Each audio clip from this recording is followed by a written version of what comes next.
Hermanos, vamos a iniciar nuestra segunda clase correspondiente al día sábado. Estamos haciendo el estudio del libro de Deuteronomio. Y pues antes de iniciar nuestro estudio, vamos a cerciorarnos que estamos en comunión con Dios para poder discernir toda la información espiritual. Esto causa nuestro crecimiento espiritual, nuestra fortaleza espiritual, nos permite saber que Dios está en control de todas las cosas, que nosotros descansamos en el Todopoderoso, no en lo que dice el mundo, sino en lo que dice Dios. Y Dios nos dice a nosotros que Él es nuestra roca, nuestra protección, y que no tenemos que preocuparnos por nada. Él está encargado. Entonces, maravilloso, a medida que lo vamos conociendo, más fuerza adquirimos, más tranquilidad, más paz. Mi paz les dejo, mi paz les doy, no como la da el mundo, dice la palabra del Señor. Entonces, vamos a tomar el minutito para hacer uso de Primera de Juan 1:9 y le damos inicio a la segunda clase.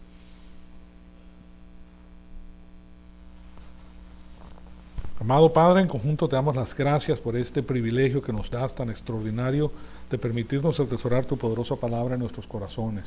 Te pedimos que el Espíritu Santo nos rete con todas estas cosas que estamos aprendiendo acerca de la manera en que tú has puesto al pueblo, has organizado al pueblo para que sea guiado por los líderes que verdaderamente te aman y que quieren mantener tu justicia. Te pedimos que el Espíritu Santo nos rete con todas estas cosas y que en nosotros estos tengan la máxima producción espiritual para la honra y gloria de tu Hijo amado, nuestro Señor Jesucristo. En su nombre te lo pedimos.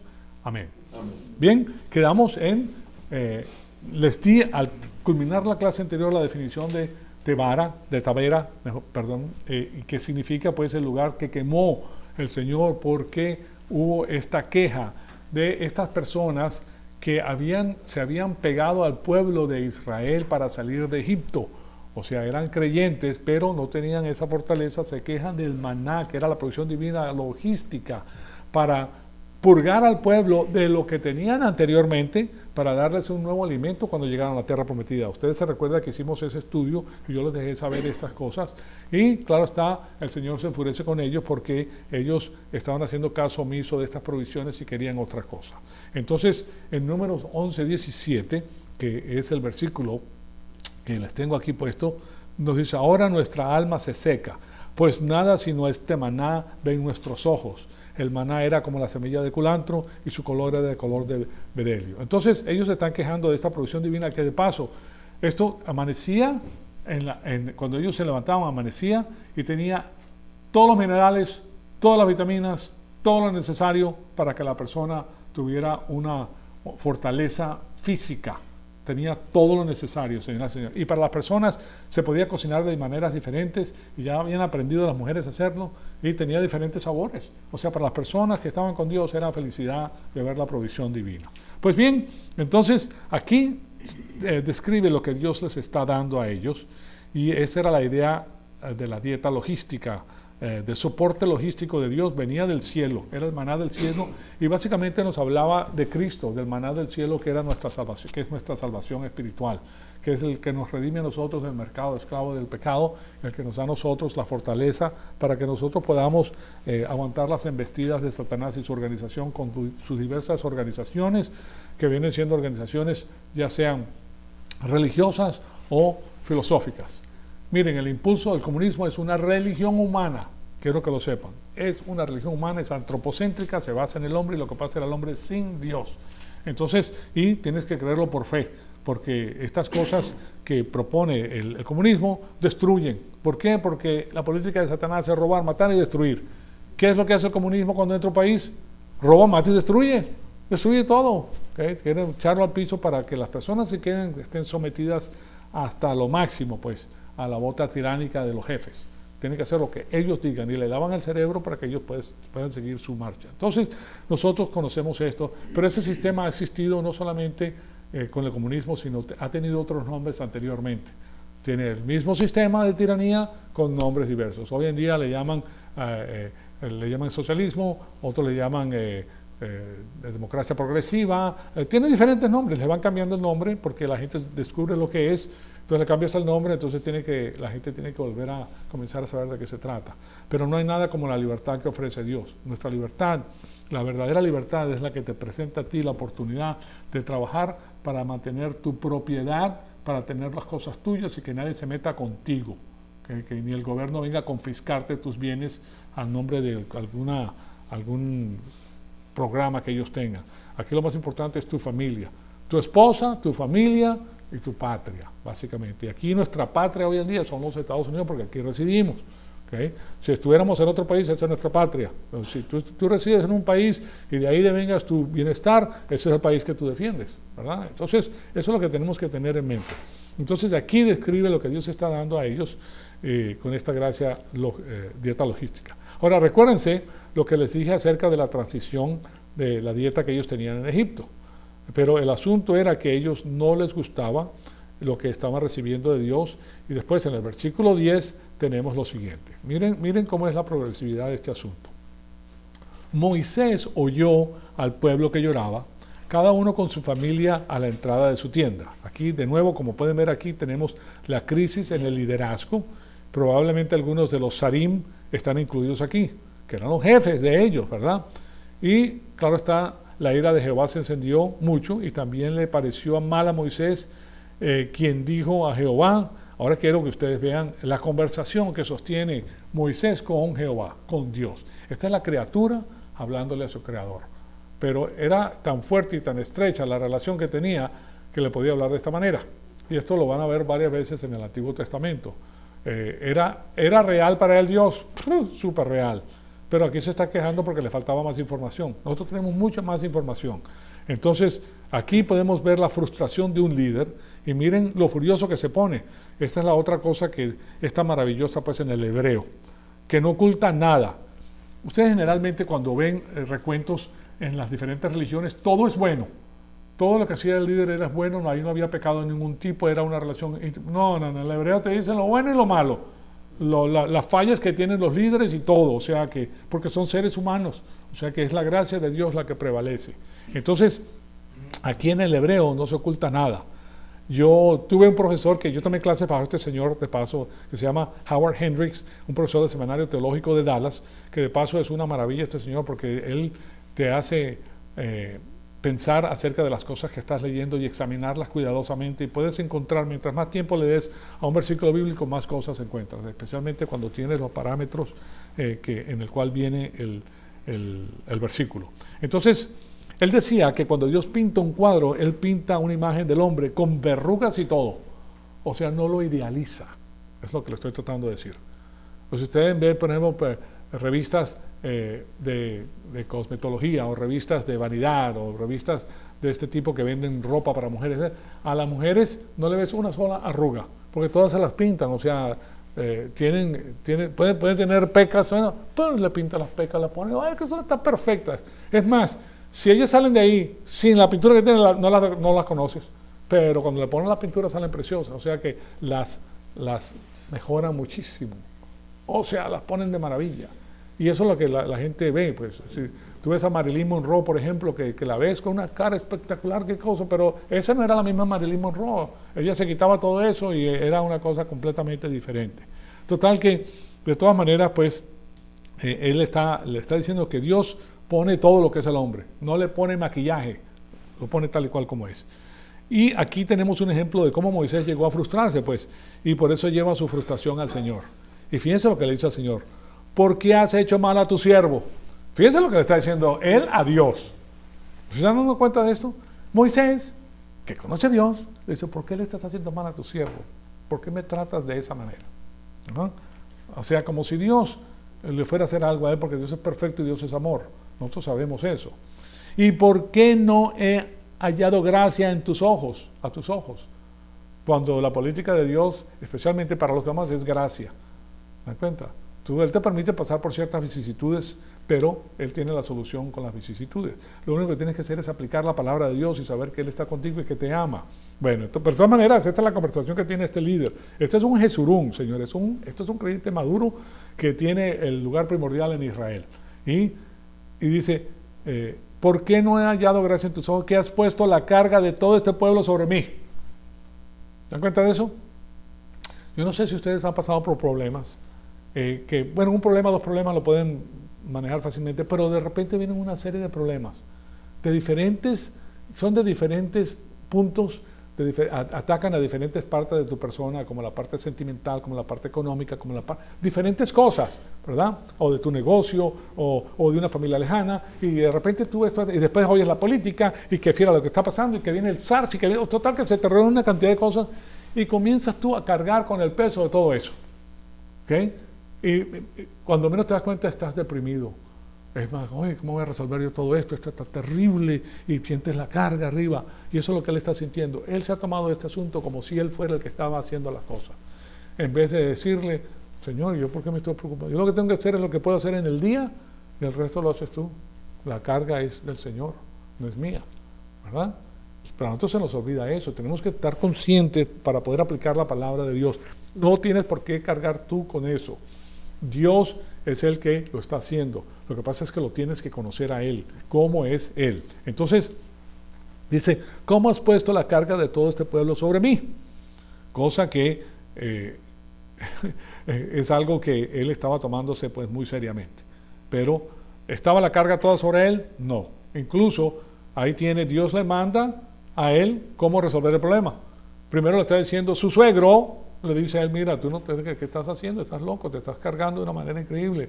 Hay soluciones, o sea que Dios le manda la solución por otro lado, pero eso es lo que estamos viendo. Entonces, en Números 11, del 12 al 16, nos dice lo siguiente. Concebí yo a todo este pueblo. Fíjense lo que le está diciendo Moisés al Señor. ¿Acaso yo paría a todo este pueblo para que tenga que hacer mi carga? ¿Verdad? Lo engendré yo para que me digas, llévalo en tu seno, como se lleva a la que cría a la mamá, a la tierra que juraste dar a tus padres, ¿verdad? Al que mama, no a la mamá, perdón, al que mama, a la mamá, sí, a la tierra que juraste dar a tus padres. ¿De dónde conseguiré yo la carne para dar a todo este pueblo? Porque vienen a mí llorando diciendo, danos carne para comer.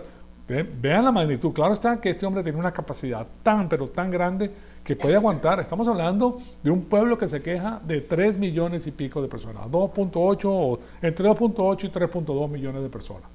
¿Okay? Entonces era demasiado fuerte el asunto. Pero dice, ¿cómo voy a alimentar a todo este pueblo? Él se sentía con la carga como si él fuera el que los iba a alimentar. Porque vienen a mí llorando diciendo, danos carne para comer. No puedo yo solo soportar todo este pueblo, es una carga demasiado pesada para mí. Y así nos vas a hacer tú, y así vas a hacer tú conmigo. Te ruego que me des muerte. O sea, que me mates. Yo no quiero seguir con esto. O sea, ¿estaba deprimido? Estaba deprimido. A él se le estaba llenando el vaso, ¿verdad? La última gota fue cuando él agarró la vara y le dio la piedra. He de sacarles agua de aquí de la piedra, ustedes cuellos duros. ¿Okay? No era, Dios le dice, háblale a la piedra, yo soy el que la voy a dar. Por eso no pudo entrar a la tierra prometida, porque ya estaba tan cansado de este pueblo que pues se le fue la onda. Y a cualquiera se le puede dar una onda, o sea, así es. Entonces, si he hallado gracia en tus ojos, dice, mátame, o sea, dame muerte si he hallado gracia en tus ojos para que yo no vea mi mal.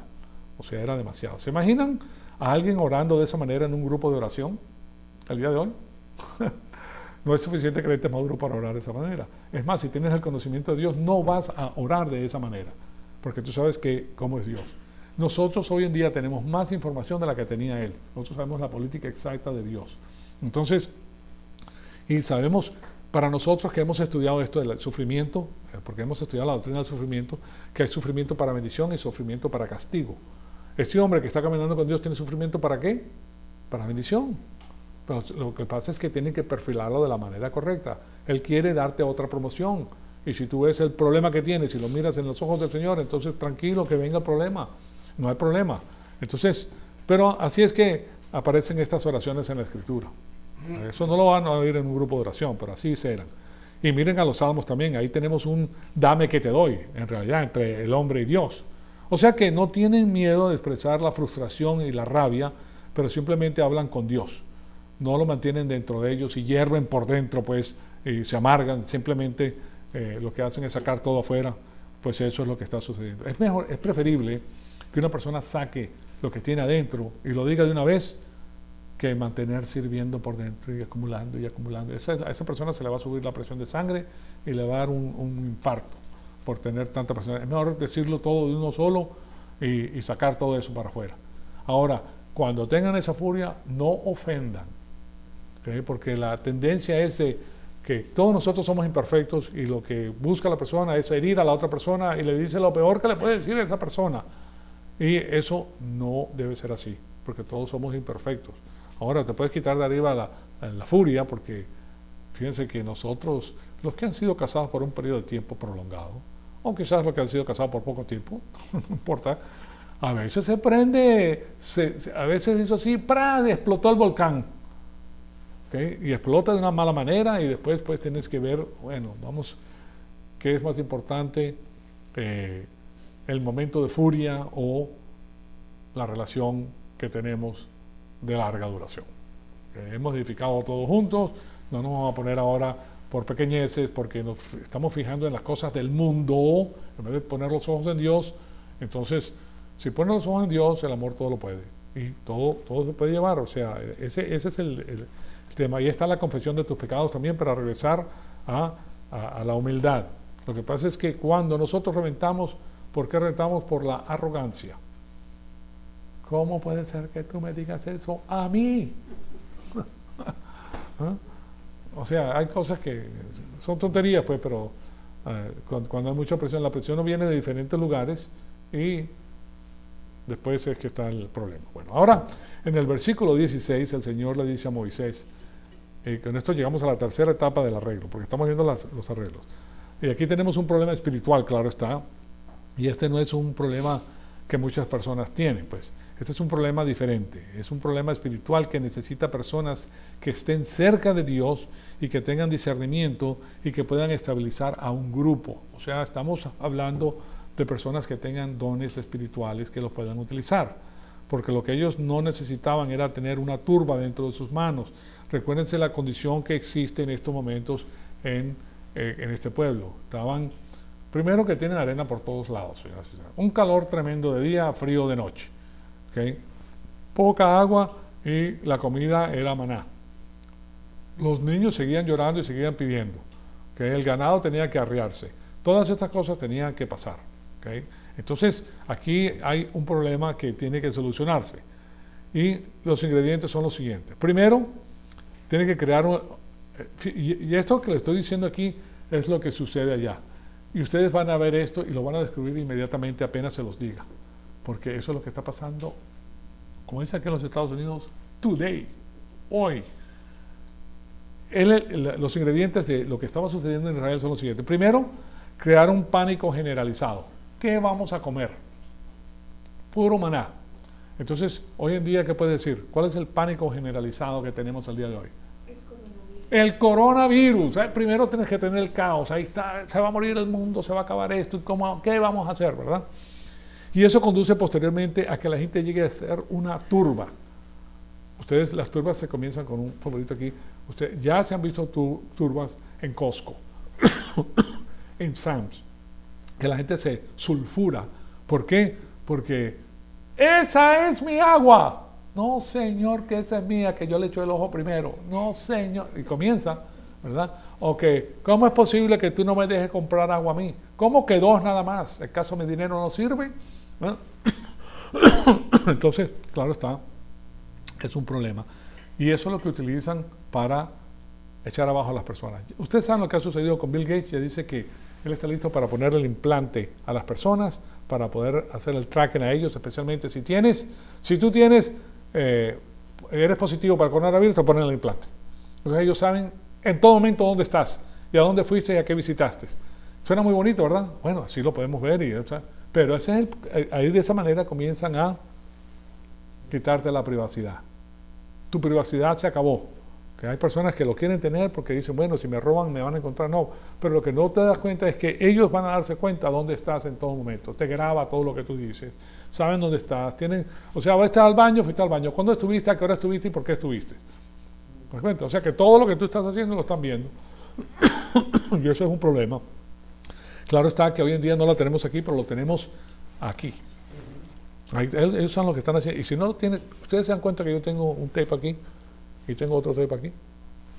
Que la cámara mía está tapada hasta que yo la necesite. Porque ellos te están viendo a ti todo el tiempo. ¿Verdad? ¿Y por qué quieres que te estén viendo? Tú lo pones en el baño y te están viendo. Están oyendo lo que estás diciendo. Sí, de noche lo que estás haciendo lo están escuchando. Sí, sí, quitando la batería. O sea, en todo momento te están escuchando. Y si ellos quieren ponerte a ti en lista negra, todo lo que estás haciendo está grabado. Nosotros somos personas con naturaleza pecaminosa humana. ¿Pueden utilizar ellos para hacerte bola negra? ¿Eso? ¿Pueden utilizar eso para chantajearte? Sí, claro que sí. Saben que también lo que hiciste. Y cuando lo tienen ellos te lo pintan grande. Y en esta fecha estuviste aquí y también en esta fecha y fuiste a fulano y fuiste a fulano. ¿Sabe tu esposo que tuviste a fulano y a mengano con el cual saliste tú anteriormente en tal y tal fecha y tal lugar? ¿Te pueden chantajear? Sí, te pueden chantajear. O viceversa. Tú estuviste viéndote a esta mujer con la cual tuviste relaciones en tal y tal y tal fecha y volviste otra vez a llamarlo y tú le dijiste a tu mujer, porque aquí está, que no, que tú no has hablado con ella nunca y que tú no sabes dónde estaba. Ah, pero aquí está, mira.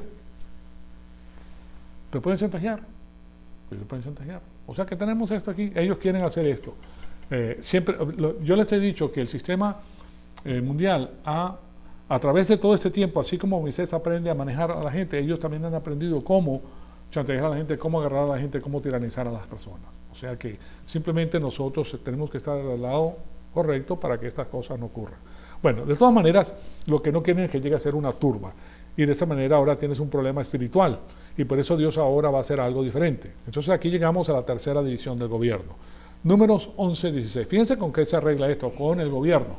Pues se puede arreglar con el gobierno de Dios, que es benéfico o maligno. ¿Okay? Depende de a qué campo tú quieras estar. Pues bien, el número 11-16 nos dice lo siguiente. Entonces dijo Jehová a Moisés: reúneme a 70 hombres entre los ancianos de Israel y de los que tú sabes que son ancianos del pueblo y sus principales. Tráelos a la puerta del tabernáculo de reunión y que esperen ahí contigo. ¿Okay? El Señor les va a hablar. Entonces aquí tenemos un cierto sentido, en cierto sentido, a esos casi jueces, porque esos son personas que van a juzgar. Son casi jueces en el momento. Y después en números 11-17 dice: yo descenderé y hablaré ahí contigo, tomaré del espíritu que está en ti y lo pondré en ellos, para que lleven contigo la carga del pueblo y no la lleves tú solo. Recuerda que le habló el suegro, pero ahora está hablando Dios a Moisés directamente y le está diciendo: ten estos 70. Y después en números 11-18 dice lo siguiente: pero al pueblo dirás, santifíquense para mañana y comerán carne. El pueblo que se estaba quejando que no tenía, ¿verdad? Porque han llorado a oídos de Jehová diciendo: ¿quién nos diera de comer carne? Ciertamente mejor nos iba en Egipto. O sea, Él los ha salvado a ellos de la esclavitud de Egipto, de la tiranía de Egipto, y ahora se están quejando de que ellos estaban mejor en Egipto. Jehová pues les hará carne y comerán. Ahora, ustedes vieron que Moisés tenía la carga esa que decía: ¿qué voy a hacer con este pueblo? ¿Cómo le voy a dar carne a este pueblo? ¿Qué voy a hacer yo? Ahora, aquí pasan dos cosas que son muy interesantes. Que primero que todo, el versículo 17, ahí sucede algo que es muy parecido a lo que sucedió el día de Pentecostés en la iglesia, ¿verdad? Que vino el Espíritu Santo y se posó sobre esta persona y estas personas ahora tuvieron esa capacidad. De todas maneras, después en el versículo 21, ahí tiene el versículo 18, pero ahora en el versículo 21 dice lo siguiente: entonces dijo Moisés: 600,000 de a pie es el pueblo en medio del cual estoy. 600,000, viene una cifra redonda. 600,000 hombres de pie, 600,000 mujeres, y en promedio de 3 hijos por familia. ¿Okay? 3 por 6, 18, 1,8 millones, y 6, 6, 12, 1,8 millones y 1,2 millones, 3 millones de personas. ¿Okay? Entre niños, mujeres y los varones. Es el pueblo en medio del cual estoy, y tú dices: les haré carne y comerán un mes entero. Piensen en esto. ¿Okay? Él está dudando: ¿cómo van a dar? Son 600,000 hombres de pie que llevan, y sus hijos y sus mujeres. ¿Dónde vas a sacar carne para darles de comer a 3 millones de personas? Es lo que le está diciendo. O sea, él está enfrentándose con Dios. Y después él continúa, porque ahí no termina él. Después le dice: ¿se degollarán para ellos ovejas y bueyes que les baste? O sea, no había suficientes animales para que ellos comieran. ¿O se juntarán para ellos todos los peces del mar para que tengan lo suficiente? Porque en Houston hay casi 4 millones de personas. ¿Okay? Ustedes ven lo grande que es Houston, ¿correcto? Ahora, esa misma cantidad de personas están en el desierto. Están en el desierto. O sea que no era, porque cuando ustedes leen la Biblia, ven, estaban en el campamento de los judíos. El campamento, eso era una ciudad enorme. Era gente por todos lados, o sea que, y ahí no habían carreteras. Ahí había, la gente estaba esparcida por todos lados con su güey, y dale. O sea, era tremendo, era algo tremendo, tremendo. ¿Ok?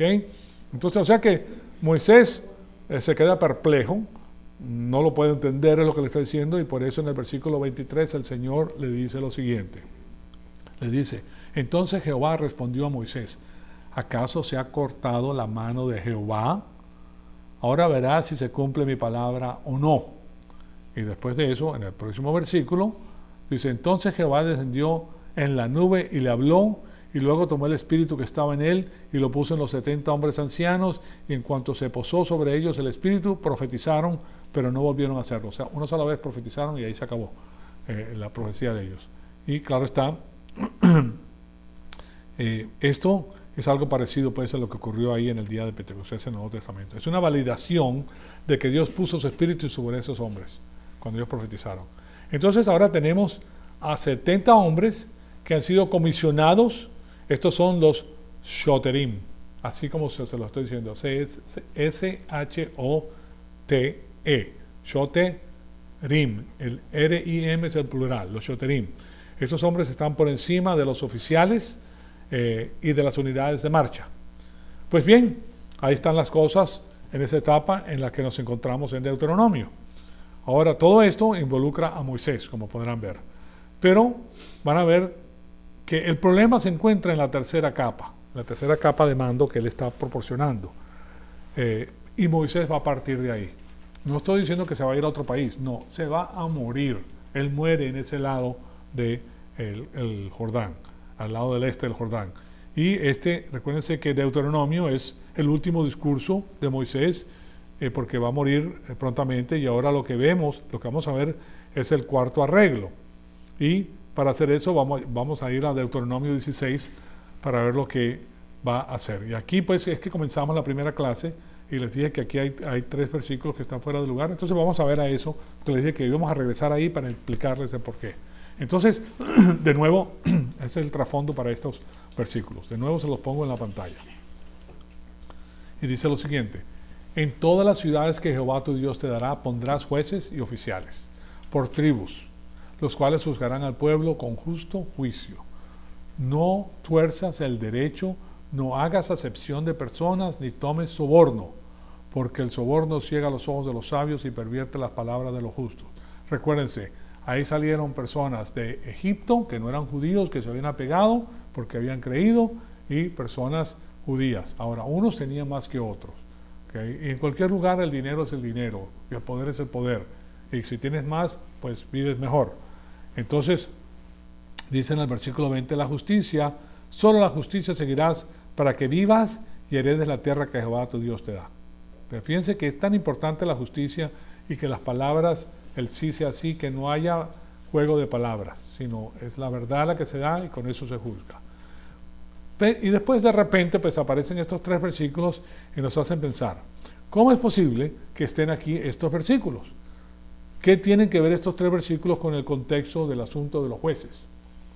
Parece que estos versículos no encajan pues con lo que acabamos de leer, y tampoco pues parece ser parte de la próxima sección. Fíjense en esto pues por un momento, porque se los quiero dar aquí muy detalladamente. Primero que todo, aquí tienen ustedes a Deuteronomio 16, 18. Perdón.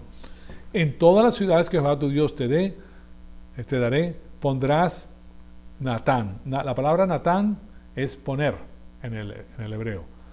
Pondrás jueces y oficiales por tribus, las cuales juzgarán al pueblo con juicio justo, ¿verdad? Pero ese no era el que quería ponerles. Sí, ese quería ponerles. ¿Qué tiene que hacer esto? Pues en todas las ciudades que Jehová tu Dios te dará, por tribus, los cuales juzgarán al pueblo con juicio. Como pueden ver y pueden darse cuenta aquí, el antecedente es pondrás.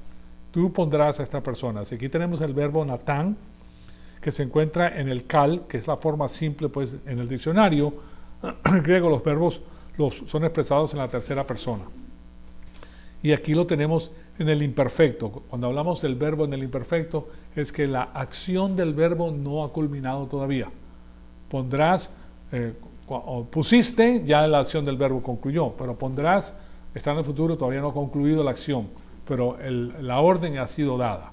Entonces, y es la segunda persona singular, o sea que está en el singular, y eso es algo interesante, ¿verdad? Pero ese singular no se refiere a Moisés, no le está diciendo a Moisés que lo haga, aquí está hablando del pueblo, a todo ese grupo. Entonces el pueblo es el que va a hacer todo eso, y vemos por eso pues que ahí dice, pondrás el lugar donde los líderes se reunían en las ciudades. En algunos lugares aparecen las puertas, las puertas que se abrían porque ahí se reunía la gente que tenía pues los líderes. El asunto es que Dios quiere que se encuentren jueces donde las personas pueden ir a esas ciudades, o sean jueces locales. En el caso de la travesía, pues todavía no se habían dado. Recuérdense que todavía no habían pasado el Jordán, estaban en el este y ahí ya habían se habían implementado 2 tribus, y ahí es que comienza a darse el asunto, pero había muchas personas al otro lado. Entonces, ahí quiere jueces locales que dicten la ley ahí mismo sin tener que pasar por un sistema burocrático pasado, para que juzguen al pueblo con justo juicio. Pero, como pueden ver, están iniciando, todavía no están en el otro lado, están iniciando, entonces ya le están dando las leyes que tiene que tener en el transcurso de la travesía, está preparando el camino para hacerlo. Entonces ahora llegamos a lo que es justo juicio. Entonces el próximo versículo va a manejar el asunto de la palabra justicia, que es sadiyik en el hebreo. Que es la palabra que significa rectitud o justicia, y aquí tenemos las cosas que Dios considera justas, o las amenazas en contra de la rectitud o justicia. Pues bien, comenzando en el versículo 19 tenemos lo siguiente: esto es lo que considera Dios justo o que va en contra de la justicia. No torcerás la justicia. Primero dice no torcerás la justicia. ¿Qué significa eso? Pues literalmente en el hebreo la expresión es muy simpática. En un sentido dice que no vas a reconocer caras. Eso es lo que está diciendo, no vas a reconocer caras. Y eso simplemente es una expresión idiomática que enseña parcialidad. Porque si tienes un conocido, este es mi amigo, que tú vienes a juicio, entonces voy a ser parcial con él, o sea, vamos a ver cómo te zafamos del asunto, ¿verdad? Porque es un nexo muy próximo. O quizás es el que te está dando un buen billete o lo que sea. Entonces, eso es lo que dice. Simplemente una expresión idiomática que enseña parcialidad. Nosotros reconocemos las caras. Y después dice aquí, y aquí define pues lo que está sucediendo. No vas a enseñar caras. Y después de eso dice, no tomarás soborno, porque el soborno ciega los ojos del sabio y pervierte las palabras del justo. Ahora observen quiénes son los afectados por la justicia pervertida. Las víctimas. Pero aquí el énfasis no es las personas que vienen al juez. Aquí el énfasis está sobre los jueces mismos. Está hablando de los jueces. Fíjense lo que dice, el sabio y el justo. ¿Okay? Estas son las cualidades del juez, no de las personas que vienen al juez. Entonces está diciendo, ustedes no deben dejarse sobornar por ningún motivo. Aquí el asunto es que el soborno o el reconocimiento de caras pervierte la justicia, afectando a todas las personas pues, en el proceso judicial. Y él no quiere que el pueblo sea justo en todo. Y así la ley es pareja con todo el mundo, no importa quién seas. O sea, como ustedes comprenderán, el día de hoy, entra una persona, un trabajador, que se gana 9 pesos la hora. ¿Okay? No sabe hablar bien el inglés, es una persona pobre, lo llevan a juicio. Y por otro lado, llevan a juicio a el dueño de una gran compañía que produce materiales, como la H&H de aquí, una persona que hace millones de dólares, bien vestido, sabe hablar, etc. ¿Okay? Si esa persona es amiga del juez, entonces es muy posible que el juez le pase por alto el asunto, ¿okay? O le dé una sentencia menor que al otro. Entonces eso no es una justicia pareja, es una justicia que ve caras. O sea que esa no es la justicia que Dios quiere. Él quiere que a todo el mundo es parejo. Si tú transgredes la ley, te va igual a ti que al otro. Entonces después hace énfasis sobre los sabios y enfatiza lo que hace eso, pues los deja ciegos. ¿Okay? Fíjense lo que está diciendo. Ciega, dice, pervierte las palabras del justo. Y un juez, claro está, ¿qué quiere decir eso? Porque nosotros tenemos que saber. Cuando un juez tiene los ojos ciegos, ¿qué es lo que ese juez no puede hacer? ¿Ah? No puede ver la evidencia, no la ve. Y no ve el caso, o sea, que no ve los datos. O sea que cerrar los ojos significa que no va a ver la evidencia que se le presenta. O sea, pasa por alto ese asunto, pasa por alto aquello, no ve los detalles, etcétera. Y la próxima es una expresión muy interesante, pervierte las palabras. Y básicamente es una manipulación de las palabras. Hoy en día dicen que es políticamente correcto, han oído esas palabras, decir las cosas de cierta manera. El asunto es que ese tipo de lenguaje oculta la verdad, la reviste con algo diferente para que sea presentada de otra manera, o sea que no hay integridad en la comunicación. ¿Okay? No hay integridad. Yo quiero que sepa, por ejemplo, que el pueblo americano ahora usa la palabra latino. ¿Okay? Ya, porque en la mente de algunos americanos decir mexicano es derogatorio. Yo les he comentado esto anteriormente, pero eso es por el problema que existe hoy en día. Pero eso no es así. ¿Tú qué prefiere un mexicano que le digas, mexicano o latino? Mexicano, a mucha honra, ¿qué ondas? ¿Verdad? O colombiano o venezolano, lo que sea, pero aquí hay más mexicanos, ¿verdad? Pero ahora no, ahora es latino, para suavizarla, ponerla bonita, para ponerla así. Pero eso es un error, eso es pervertir el lenguaje. ¿Okay? Ustedes saben lo que sucede. Mi hermana, que fue a una gira por Europa, le pregunta a esas personas que vienen de Alemania, que hablan inglés, y le dice, bueno, ustedes no tienen muchos musulmanes allá le dice, tú quieres decir, le dijo el nombre del país de la persona. No me recuerdo cuál fue el nombre del país, no sé si fue Turquía, no sé si fue otro país, pero no le dijo el nombre musulmán, porque está prohibido usar el nombre musulmán. ¿Por qué? Porque entonces estás discriminando. ¿Me dan cuenta? O sea que ellos se han inventado una manera para sofocar a la gente, apagar a la gente, para que no tenga ese tipo de actividad. Porque el lobby o el cabildeo de los musulmanes es muy fuerte. Yo les comenté que, por ejemplo, en Inglaterra, las 10 ciudades más grandes de Inglaterra son lideradas por musulmanes. Los alcaldes son musulmanes ya. O sea que ellos tienen el poder de cambiar las leyes y hay de que tú hables mal de un musulmán, porque se te vino arriba, te hacen bola negra. ¿Okay? Pero yo lo que te estoy diciendo es que ese tipo de lenguaje oculta la verdad y lo reviste con algo diferente que no es. O sea que no hay integridad en la comunicación. Ahora, en el versículo 20 él enfatiza algo diferente. Les deja saber que él no quiere que la justicia sea comprometida. Y eso es lo que tenemos aquí en el versículo 20. Fíjense en esto. La justicia, y solo la justicia buscarás para que vivas y poseas la tierra que el Señor tu Dios te da. Ahí está con promesa y todo lo que él está diciendo. Entonces, como pueden observar aquí, hay un fuerte énfasis en la justicia y ese es el estandarte que está buscando Dios. Pues bien, yo les he dicho que la familia es la clave de todo esto, es la familia. Una familia fuerte es lo máximo que hay. Una familia fuerte con su padre y su madre y los hijos que obedezcan al padre y a la madre, a esos hijos les va súper bien. O sea, están organizados, ellos están preparados para entrar al mundo, porque saben lo que es autoridad. Ellos no les... Que les manden a hacer, claro que sí, con mucho gusto, dígame usted.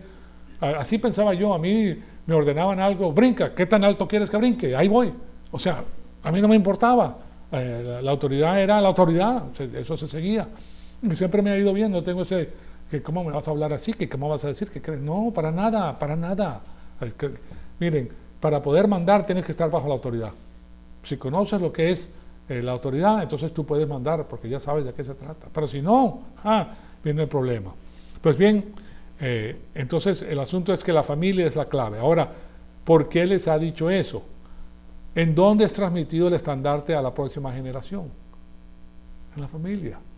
En la familia. Entonces hagamos algo muy interesante.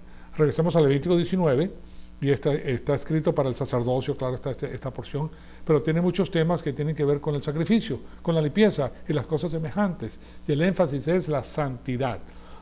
Y en Levítico 19:1 nos dice, ya saben lo que es la santidad. No tiene la connotación esa del halo y que soy santo. No. Santidad quiere decir ¿qué? Separado. Está separando al pueblo porque no quiere que esté metido en lo que no es. Para bendecirlo, pues. A mí me pasa con los padres que le dicen a los hijos las cosas como son, para bendecirlos. ¿Para qué tienes necesidad de estar metiéndote en la basura? ¿Verdad? O sea que para saber lo que es búñiga, ¿tienes que comer búñiga? No, para nada. O sea, no hay necesidad. O sea que, y los padres lo que hacen a los hijos, les enseñan las cosas para que no se metan en líos, no hay necesidad. O sea, ¿qué les da eso a los hijos? Sentido común. Lo que no hay en las escuelas al día de hoy. Si tú tienes sentido común, tú ves las cosas como son. ¿Okay?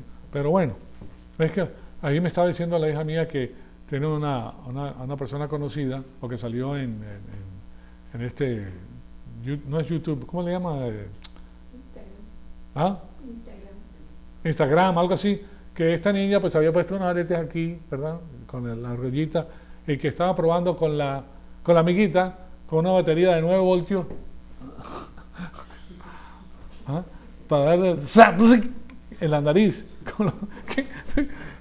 ¿Qué sentido común tiene eso? Pero qué brutos, mano, ¿para qué? Ustedes han visto los jovencitos que está frío, está congelado, la temperatura está a 20 grados de temperatura. ¿Y qué hace el joven para ver de qué se trata? Le pone la lengua al tubo. Y claro, se le queda pegada la lengua. Y la lengua no puedes jalar porque te duele, ¿verdad? ¿Tiene sentido común? Se la arranca. ¿Tiene sentido común eso? No. ¿Por qué eres tan imbécil que le vas a poner la lengua eso porque se te congele? Pero esa es la falta de sentido común que existe el día de hoy. Entonces, ¿para qué? Para saber que eso sucede no tienes que poner la lengua a ese lugar, no te tienes que hacer daño a ti mismo, o sea, para ver cómo se siente la electricidad. yo voy a decir, pero ¿qué pasa con estos jóvenes? No, hombre. Bueno, de todas maneras, pues, nosotros tenemos que observar pues que esto es algo central. La familia es el lugar donde tú aprendes sentido común y te enseñan las cosas de lo que es la autoridad. ¿Y vas a ser resentido con la autoridad? Para nada. Es parte de la vida, la autoridad es parte de la vida. Entonces estás bien organizado. Pero como tiene que ser. Entonces, es un asunto, esto que estamos viendo aquí no es un asunto abstracto, es un asunto religioso. Está hablando acerca de una cosa muy práctica para las familias. Y después, claro está, cuando llegamos a Deuteronomio 6, después de los 10 mandamientos, si ustedes, no sé pues si se recuerdan, pero si se recuerdan, él pasa a través de Deuteronomio 6:4, Moisés, donde se encuentra la confesión central de la fe en el Antiguo Testamento. Y como cualquier persona judía que entiende eso, pues les puede decir, y después de eso, pues en el versículo 6, el problema es cómo es que se pone este asunto en el corazón de la sociedad.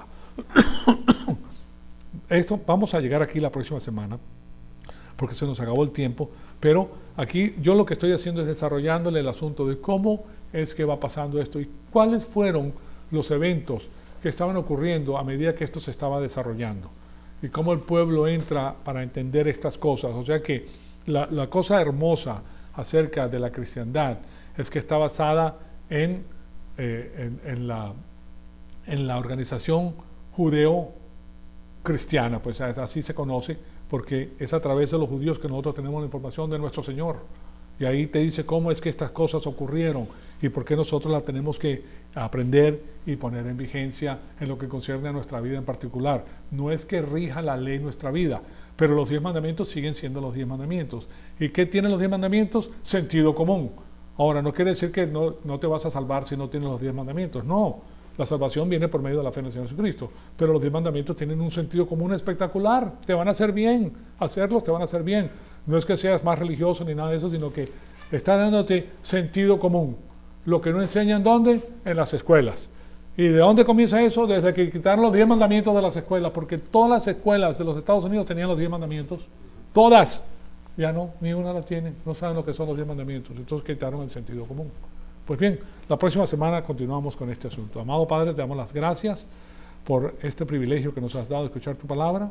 Te pedimos que el Espíritu Santo nos siga rotando, Señor amado, para seguir creciendo y para conocer todas estas instrucciones tan extraordinarias para nuestra vida espiritual. Te pedimos que el Espíritu Santo nos rete con todas estas y que todo en nosotros sea para la gloria y la honra de tu Hijo amado, nuestro Señor Jesucristo. En su nombre te lo pedimos.